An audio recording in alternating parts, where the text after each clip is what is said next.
Whitney Fouts. Here's a quick look at today's top stories.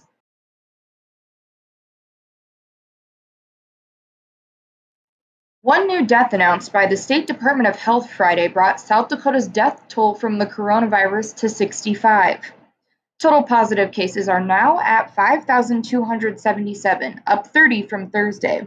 Recoveries are at 4,179, with 16 new recoveries announced Friday.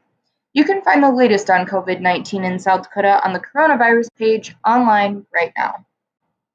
Sanford Health said in a news release Friday, the statewide hydroxychloroquine trial has been discontinued following the publication of new research from a large controlled trial that found no efficacy in preventing COVID-19 for people exposed to the virus.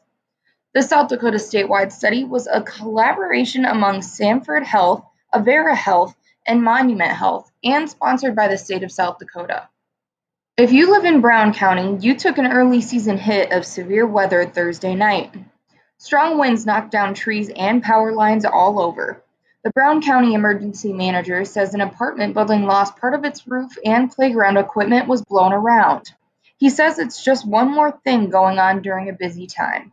You can get the full story tonight on KELOLAND News at 6 o'clock. Restaurants, bars, and other food providers in Minnesota can now offer outdoor dining after an executive order.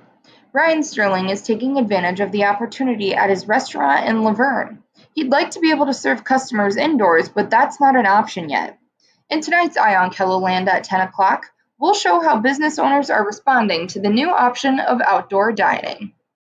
From the Capital News Bureau in Pierre, so far in 2020, sales of South Dakota fishing licenses to people from outside the state's borders have tracked in line with previous recent years, according to a report presented Thursday to the South Dakota Game, Fish, and Parks Commission. That's contrary to what's been heard at times through the rumor mill. The increased fishing pressure has instead come from South Dakota anglers who have been hitting the water in remarkably higher numbers. You can find this full story from Capital News Bureau reporter Bob Mercer online right now.